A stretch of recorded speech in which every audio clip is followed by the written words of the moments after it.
Good afternoon, everybody. I've got my tea, and what we're going to do this afternoon is have a read through an interview that StrategyQuant put up on their website with a exceptionally good trader. And when good traders offer their advice, it would be silly not to take their advice, not to listen to and take their advice. So without further ado, we will jump onto the website and we'll have a read through this interview with Marek Chrastina. Apologies, Marek, if I have mispronounced your name. Now, why we should listen to Marek is that he has finished in the top 3 and the top 5 on multiple different world championship trading competitions. Now, usually these trading competitions, the luckiest traders often come to the top, but when you're a multiple times top 3, top 5 finisher, then clearly what you're doing is a bit more than luck, especially as each time he's having to compete against people who are just going for broke and hoping that they get lucky. So Marek really is doing something quite good. So let's have a read of the interview that he did with the StrategyQuant, and I'll put the link down below, but we'll read through the interview and see what we can take from it as StrategyQuant wannabes when taking advice from someone who is a very good trader. So he begins talking about himself, but we want to get into the StrategyQuant bit. So he says that yes, he uses StrategyQuant for these competitions, that he's trading mainly futures, but he also uses index and commodities. So that's different to what some people use StrategyQuant for, which is only Forex. So that's the first bit of advice that he offers, is that he trades futures, indexes, and commodities. But he says basically all the markets that he can find a good system for. If he can find an edge, then he'll trade it. And then he gets asked, can you tell us a bit more about the workflows you use? So this is a very telling answer, this one here. So he says, my workflow consists of development and subsequent testing and robust validation. So that first sentence is important. So when doing StrategyQuant, there's 2 separate areas or 2 separate processes. You've got your development or your building process, where you're finding the systems. So you're using random generation, evolutionary generation, you're using the blocks, you're using your indicators. What most people concentrate on in SQX is the development or the building part. And then he says, and after that, there's subsequent testing and robustness. Now, this next sentence is probably the most important sentence of all in the whole interview for people just beginning with StrategyQuant. He says, the development as such represents a maximum of 5% of all the time and effort in systems development.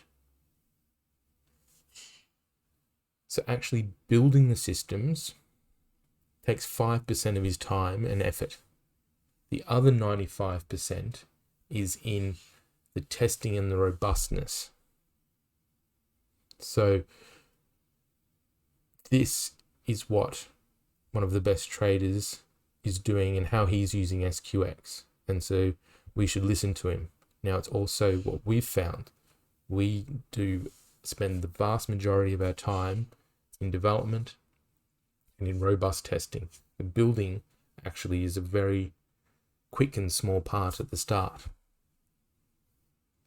And then he finishes off almost reiterating that point. Robustness testing makes up the largest part and is where I devote most of my time and energy. Of course, it's a process, and getting to the fundamental and robust strategies looks like a funnel with a lot of sieves in it. Each sieve is made up of some sort of stress test or analytical method that helps separate the wheat from the chaff. So he's saying that he doesn't just use one, he uses multiple robustness testing. And he might even use multiple tests of the same style, just different settings, different filters on them. He doesn't exactly spell it out, but from reading the interview, that's what he's telling us. He says it's a very complex process where I start by analyzing the results of the development process itself and the robustness of the development as a whole, gradually applying various mathematical and statistical as well as behavioral methods to maximize the likelihood that the final strategies pass all the steps and work in the future under various challenging conditions. So we break that down. He spends most of his time analyzing the results of the development process itself and the robustness of the development as a whole. So he's basically saying there, what he spends a lot of time on is actually improving his workflow. So he puts effort into improving the robustness testing he's doing, testing the robustness test. Does this help? Does this not help? Is this filtering out the curve fit ones? Is it letting too many curve fit ones pass through? So he's working very hard on his actual workflow. And then when he runs the workflow, most of that work then is that he's done on the robustness test. That's where most of the calculating power comes in, and the actual building part is a small part of the whole picture of SQX. So it's too many people you see concentrating in on the building process and then come out with curve fitted strategies after just concentrating on the building. What we do, and it's really great to see and good for us as well to see one of the best traders say that they spend all their time on robustness testing, because that then signifies to us that we are as well on the same track. So they asked him about the robustness test, and he kind of shies away a little bit from giving too much information out. He just says again sort of that he's researched the robustness tests, and he does like them, but he's not going to really tell you which ones he likes, which is fair enough. That's why we're reading through this, to see if we can catch what he's saying between the lines. Then he asks about creating portfolios of strategies, and he says that in his opinion there's no optimal portfolio. I can put together an optimal portfolio for the hypothetical past, but there's no guarantee that that portfolio that performed in the past will perform in the future. So many traders, he says, look for optimal inputs, output systems and portfolios and think this is but he thinks that this is the direct path to over-optimization. So if you try and get things too perfect and they're not robust, then you're just going to end up with over-optimization that as soon as you put live on a future market, it falls down. And he also has another interesting point here, that's a direct path to paralysis from analysis. So even though he has mentioned that he spends a lot of his time developing his system, developing his workflows, developing his tests to have the right settings, he is aware of paralysis from analysis, which is where you keep looking at the data and you keep trying to find something to improve what you're doing rather than actually doing what you've found, if that makes sense. So rather than doing a little bit of research and then thinking, oh, I should do more research to get even better, at some point you've got to actually put what you know into effect. So after he's researched, he is aware of this paralysis from analysis, and at some point he puts what he's doing into action. And so he says a good portfolio, in his opinion, should be well diversified across markets and market segments. So, I mean, there's nothing really new in that sentence, but he makes the point that it's not just across the markets, but it's market segments. So he clearly divides the market up into particular types of things. I don't know exactly, but a market segment could be bulls and bears, longs and shorts, or it could be that he identifies periods when the market is range bound, when it's trending. Again, I'm not sure, but he says that he has systems that don't just trade different instruments, but also trade different edges or different movements of the markets. So he then says as well that he bases his development and his trading on a combination of mathematical and statistical methods and experience, the logic of how markets work and the interrelationship, discretion and appropriate timing. So a little bit maths, a little bit experience, a little bit art. So the interesting one out of all that is probably these end two, where he says discretion and appropriate timing. So he might manually decide when to turn on and off automated systems. Again, he didn't say that. We're just taking this part of his interview and sort of extrapolating from it. But discretion and appropriate timing, and because those two are put together, it makes it seem like he's not afraid to turn off an EA if he thinks that it's not good for that market. So take that with a grain of salt. I might have that totally wrong, but that's just how I would read that last little bit of the sentence. So is that something that you could do, that we could do? Because at the moment we don't really use discretion or appropriate timing in the sense where we don't really like to turn off systems. Maybe there's some way that we can improve there, or maybe we're just different because there's no true way of trading the market. Now the next question he gets asked is about drawdown. Sometimes drawdowns happen. It's not even sometimes. Every portfolio, it says, suffers drawdowns, which is exactly true. And so they say, well, what is your approach to overcoming it and maintaining confidence in your systems? So he says that his confidence comes down from his hard work in development and the testing process. Excuse me while I have a sip of tea. He says if the development and the testing process is set up well, and you don't compromise on what you include in the trading, then it serves a strong pillar to lean on. So if we think about what he says in that paragraph again, he's saying that he puts a lot of work in, which we were talking about before.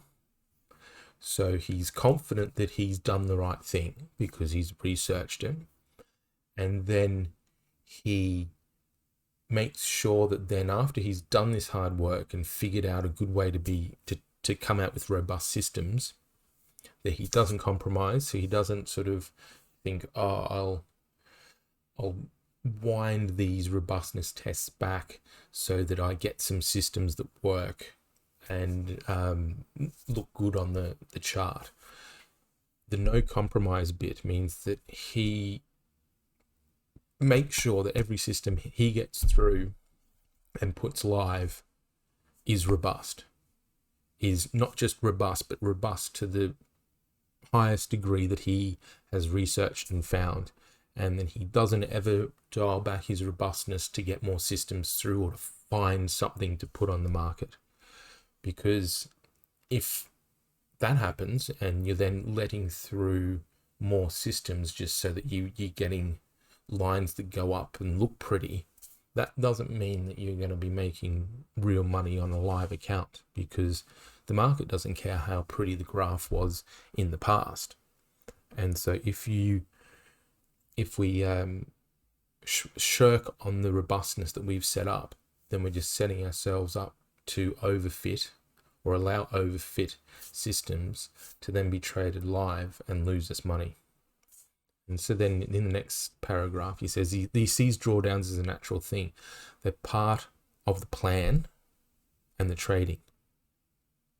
So that's an important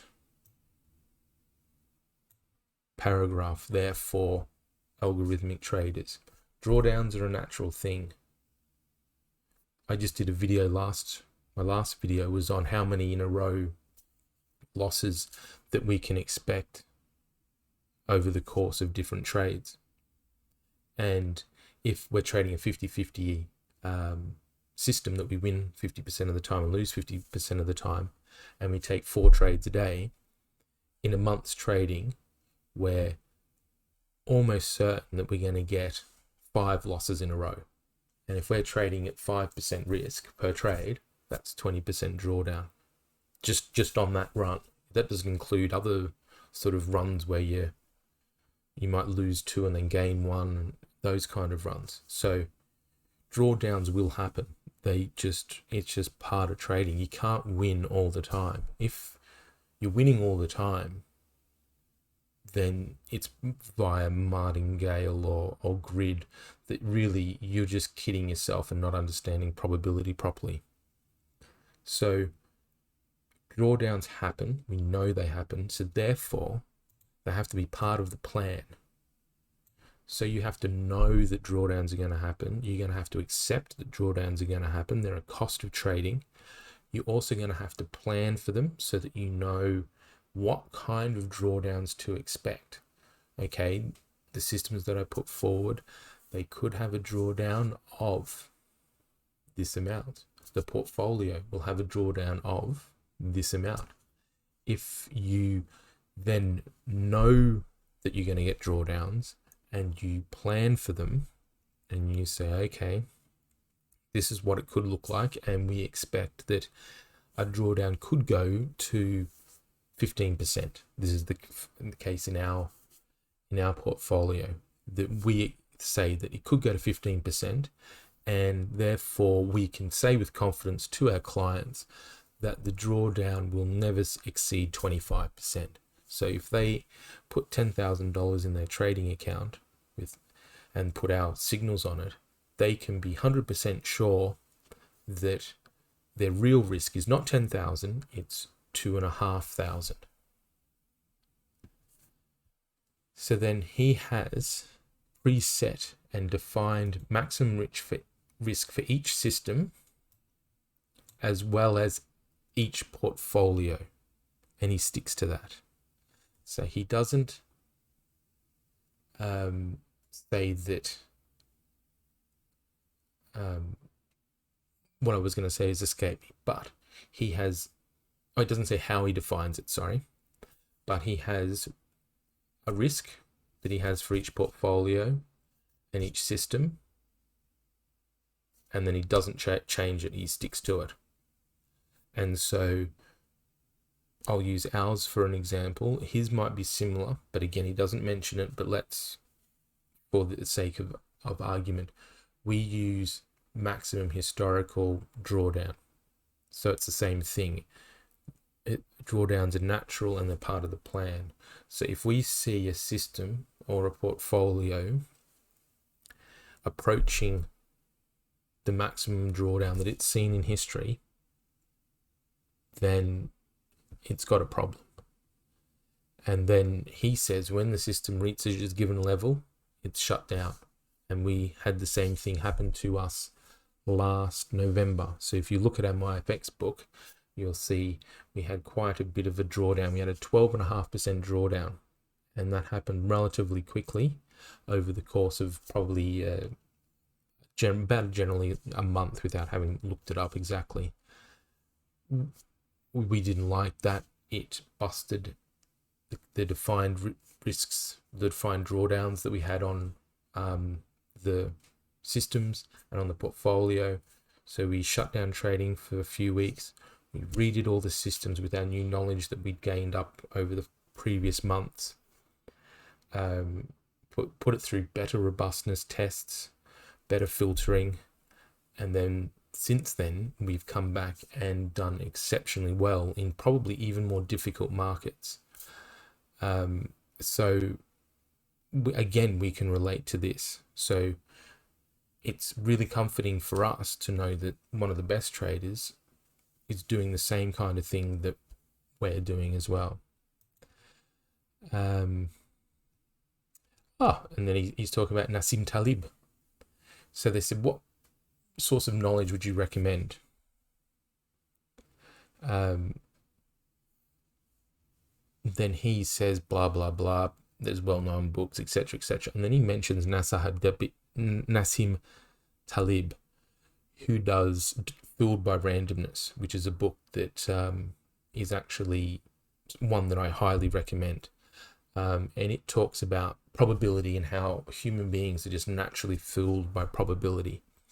And once you read that book and you understand, and it's quite a tricky book to get your mind around, it's not so much complicated as a mental exercise or a mental gymnastics, because it's not a natural way of thinking about things, and humans haven't evolved to think about statistics in a very cold manner. When Nassim talks about it, you think, that makes sense. That makes sense.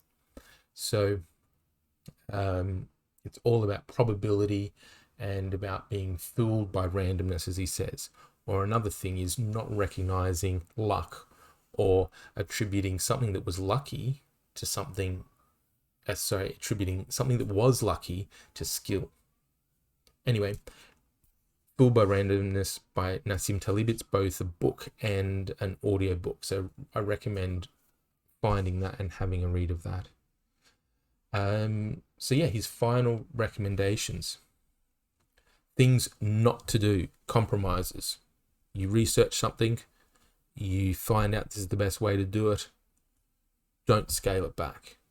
You have to meet your standards, you have to keep your standards, and if possible, keep raising them, getting better and better. Don't pull your methods backwards just to get more systems to put on a live account. Keep what you know and what needs to happen up there, and make sure that those systems that you're trading exceed those levels that are required. Avoid over-optimization of systems, i.e. robustness tests, and more robustness tests. He spends 95% of his time developing his system to avoid over-optimization, and the testing time running robustness tests on the systems that he builds. So when you see other people doing educational videos and series, and they concentrate on the builder and how to build better systems and how to get straight lines going up, as we say, and as Marek says here, that's the surefire way to actually fail. You're kidding yourself. Those people are kidding other people. It's all about the robustness tests, and that's why oftentimes those people don't have live trading history, because they've never put the 2 and 2 together. That they haven't got live trading history because they've never got their robustness right. And then undercapitalization. Now, he says undercapitalization, but really what that means is over-risking. So, for example, and rather than talking about him that I don't know about, I'll talk about our systems. So we're coming up to just under a year's trading, and we've made just under 40% return for the year, including having a 12.5% drawdown. Now, if we were trading that on a $5,000 account, then we'd make $2,000 in the year, which would barely pay for our StrategyQuant license, our VPS license, and probably even the power to run the systems.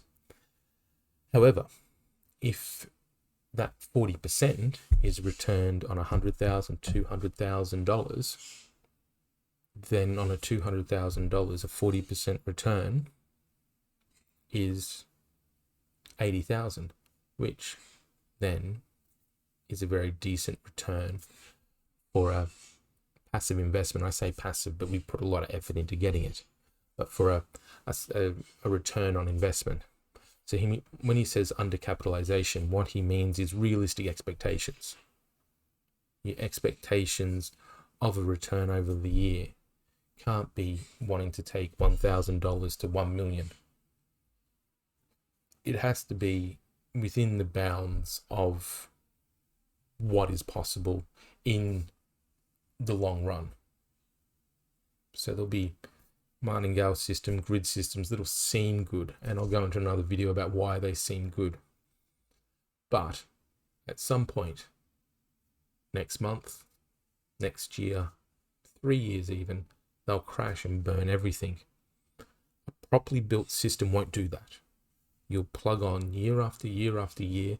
You'll be able to offer safe investments for people where the drawdown is controlled.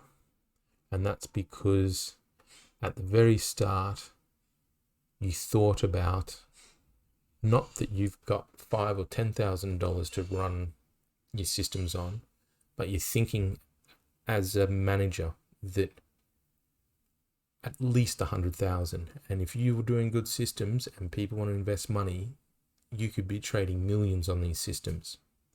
And so 40% of $1 million is 400,000. And then if you then charge a fee of 25% of profits on that, then that is $100,000 per million of your investment. So that's how it gets big. And that's why thinking like you've got a large amount of capital, even if you don't, is important, because you want to be getting realistic returns, so that then you're here this year, next year, and then people will start investing money with you on your systems, and that's where you'll make your $1 million. You won't make your $1 million getting it from $1,000 account to $1 million account in a year. And then to the last bit is recommendations, what to focus on. And it's just repeating again what we've said the whole interview. Robust development process. So have a robust development process. So have a really strong and focused and disciplined building of your workflow. So using your StrategyQuant as a tool, improving it as a tool, improving your processes and your workflows is the development process. And then as part of that, make sure that then when you're doing your robustness testing, that you stick to it and you don't go easy on those systems. The object is not to get a system through to the end. It's to only let through good systems. And there's a very subtle difference there. And he says, don't compromise on the development process. So make sure that when you're making the StrategyQuant workflow, it's what you want it to do. It's getting robust systems. That when you choose your systems, you don't wish you had a good system, therefore find a way for a good system to make it through the process. No. Be harsh on your systems. If you do a development run and you get no systems, then that's a good thing. I mean, great, it'd be better if you had systems, but having no systems that passed your really strong robustness test that you've researched and developed is better than allowing through a whole heap of curve fit systems that then you put live and lose money on. So your choice of systems, So the ones that get through, and then I don't know if he uses the holdout method, but when he chooses his systems, he doesn't compromise. He only chooses the systems that meet his criteria or the trading process. So that could be that he demands that he has a positive risk to return or some other method of trading that he likes. So don't compromise, don't change your ideals. And then lastly, he says diversify and trade portfolios.